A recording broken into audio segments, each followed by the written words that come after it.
Hello everyone and welcome to another Starbase video. As you might have noticed, we just released a new trailer for Starbase. This trailer, as well as all the other Starbase videos we've published, have been filmed entirely in-game. Nothing has been added in post-production and no scenes have been animated separately. We filmed everything by simply starting up the game and controlling the ghost mode as the camera. The robots you see in the trailer are real players doing their job as actors, so filming the trailer wasn't actually too different from filming a live-action video. We did, however, have a few custom emotes made specifically for the trailer, which you can see at work here. This is the emote that was used in the scene where the two robots discover the city on the moon. However, as Starbase hasn't yet been made public and only us here at Frozenbyte have access to the game, we only had a limited number of players available to act in the trailer. Nevertheless, we wanted some of the scenes to have a lot more ships than we had employees, and thus we had to improvise. So, in order to create the trailer scenes with a massive number of ships, we used a mixture of real players and simulations.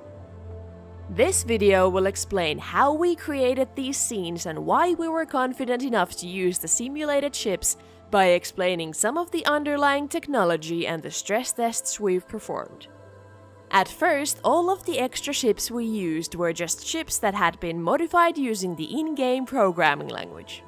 They were programmed to start flying straight and/or shooting when they receive a specific message from a transmitter from another ship.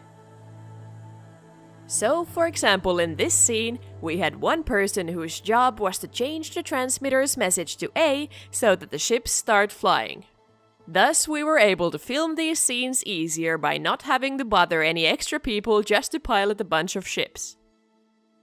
However, for example, in these battle scenes, all of the ships are piloted by Starbase developers actually fighting each other. Then we decided that it would be great to have a lot more ships than that in some of the scenes, so we began testing our technology.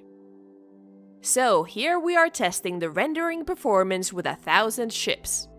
From this distance, the ships we see are the LOD versions of the ships. This means that the 3D model's level of detail has been reduced when the ships are seen from far away in order to make the rendering more efficient. When we move closer to the ships, they fully load and we can see that the ships can be interacted with and damaged. However, the LOD ships don't take damage as we are only fully loading some of the closest ships. But if the LOD ships were actual player ships, the damage would work on the LOD versions of the ships as well, since the damage would be calculated on their end.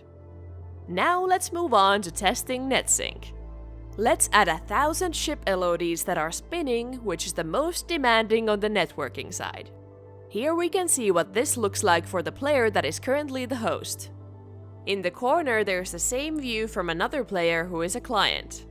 As you can see from these two views side by side, the ships are indeed in sync. So, since we found that these tests were successful, we were confident enough to place the hundreds of ship LODs in the trailer. Here are all the scenes where we used the LOD ships. There are 67 ships in the background of the clips shot at the corner station in the beginning of the trailer, 181 here at the Octa station, and around 900 Imperial ships in this scene where the huge fleet is first shown, but in which only about 500 can be seen in the clip. Then there were the scenes shot at the city on the moon, where we used 51 ships. The clip where we used the largest number of ships was this one where the Imperial fleet is flying towards the Kingdom outpost with a total of 1,027 ships. Now, the tests we performed weren't by any means foolproof ways of testing how many ships the game can handle, but that's what we hope the alpha will help with. We are very much looking forward to testing how everything works with the same numbers of real players. Remember to join our Discord server for all the latest news about the upcoming alpha access at discord.gg/starbase.